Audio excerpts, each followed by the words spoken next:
think the reason I was drawn into linoleum in particular was because I just was fascinated by just the idea of relief in general.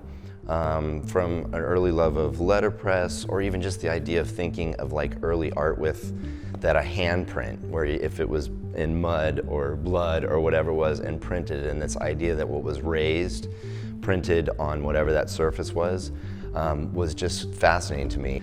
Linoleum was perfect because I found it really held a really crisp line. It printed a really uniform surface. And again, just the magic of carving that line and then inking it, and then you put and when the paper is face down and it's like you don't know what it's gonna look like, but then you peel that back and it's just this hard, perfect line. Or if I'd carved a letter or something, that it was perfect. There was like this thing, it wasn't, it was exactly the way I had carved it. And so that was fascinating to me. I knew I wanted to be an artist. I started as a graphic designer, so I always had a love of fonts and typefaces, and then being introduced a little bit to letterpress, so that was a very similar thing with the relief. And then I discovered Picasso's series of reduction lino cuts from the 50s, and once I just had found that book and just poured over the images in it and learning about the process of it, I was done. I developed my style. I think again, a lot of it came from some of my early influences, like as a graphic designer, being into a lot of different fonts and different typefaces, starting there.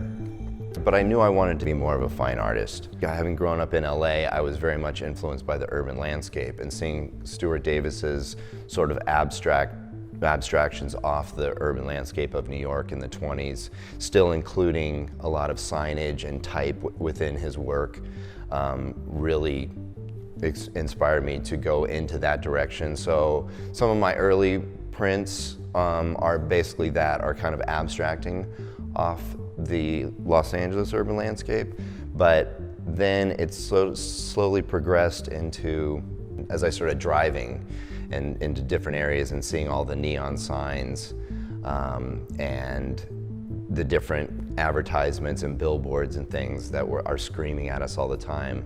Then I started paying attention to that and started taking photographic scrap for some prints and stuff. And so when I actually had the photos to work from, to do drawings from, I wanted to get more and more realistic. And so that's kind of been the course of my career, that I've gone from more abstraction and gone more and more realistic with the work, which the pendulum is kind of swinging back now, where I'm kind of I think I want to go into a little bit of a more abstract direction again. My creative process starts basically when I'm driving around, to be honest, taking photographic scrap. I'm always working. I'm always seeing seeing shadows fall off a certain thing, whatever it is. As far as working here in the studio, it basically begins with transferring that image onto a block, which is one thing I really love about the process that I work in, is that I'm always doing different things. So one day when I'm doing the drawing, I'll be doing that. I usually work on 3 or 4 pieces at once. So I'll do I'll transfer the images down onto a block of linoleum on one day. Then the next day, I start the carving process, start carving that first stage, usually revealing the white of the paper.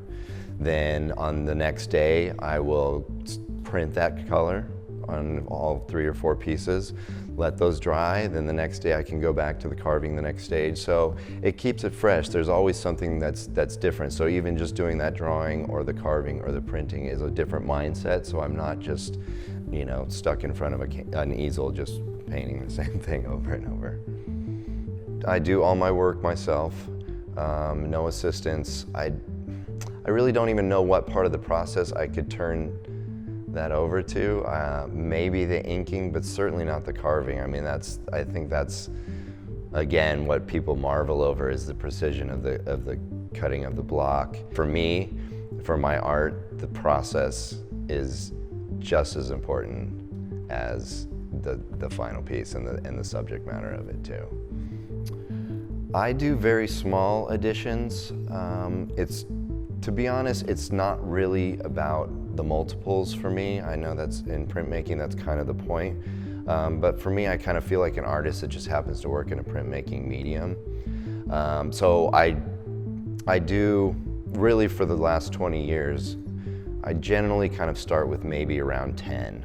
And then that gives me at least 2 or 3 to make a mistake with registration or a color choice or something. So at that point, then I'm hoping for an addition of 5 to 7 or 8. So if I can get that 5 or 7 or 8, then I'm happy with that. Also, I work on such a large scale. I'm doing diptychs and triptychs now, where I'm piecing, 2 blocks together in the end. So when you're working on carving a block that's that large and inking a block that's that large, kind of isn't super fun to have to go through and ink all those after the first 10. That seems like a good thing. Plus, each one individually, each print within the edition, since it's hand inked by me, has its own unique qualities when it's printed, and so I want people to know that even within the edition, they're almost getting an original piece of art, and you look at each one, and each one's different. So it's all about keeping it, very special and limited. For my work, I really don't want any embossment at all, especially because I'm doing so many layers. So with each stage, if there was embossment in the paper, it would really mess with the way it printed at the next color. So I work completely dry, and I couldn't even imagine printing on wet, and I would let the previous stage dry completely. Like, I know some people actually like to print when the other color's wet, but I couldn't even imagine doing that, at least for myself. The white of the paper plays a huge role in my work, so that very first stage, and I like to create channels that go from the white border into the piece itself. So then the shadows, and that's usually one of the later stages to when that darkest color is printed. So the light and the darks working together really is what kind of is satisfying for me, at least in my own work. Significant changes I've seen in contemporary printmaking obviously is the main one of going to digital, which, as an old soul, I'm very slow to embrace that sort of thing as far as even considering it to be printmaking. The reason I got into it was because it was all done by hand. It was all the inking, the carving, the drawing of the image. And so I don't know. I don't know if that's true advancement. I don't know. I get people that see my work, and after I explain the whole process, and then they say like, well, why don't you just do that on a computer? And I guess my response these days is, well, one, if you don't understand, then it's probably not, I probably won't be able to make you understand. But if I'm gonna try, it's the difference of a hand-carved wood table that, carved 200 years ago, that has all these detailed intricacies that are all carved by hand, versus a mass-produced, manufactured table that could look cool, but if it's from IKEA, it's just not.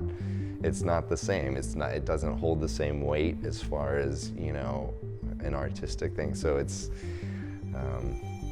so the advances that I see coming as far as printmaking go, obviously, just in general in our society, there's things that are good, but there's also advances in our society that I don't know if they necessarily help us as human beings, as far as actually, with all our communication, are we really reaching other people in a real human, way? And so I'm slow to embrace all that.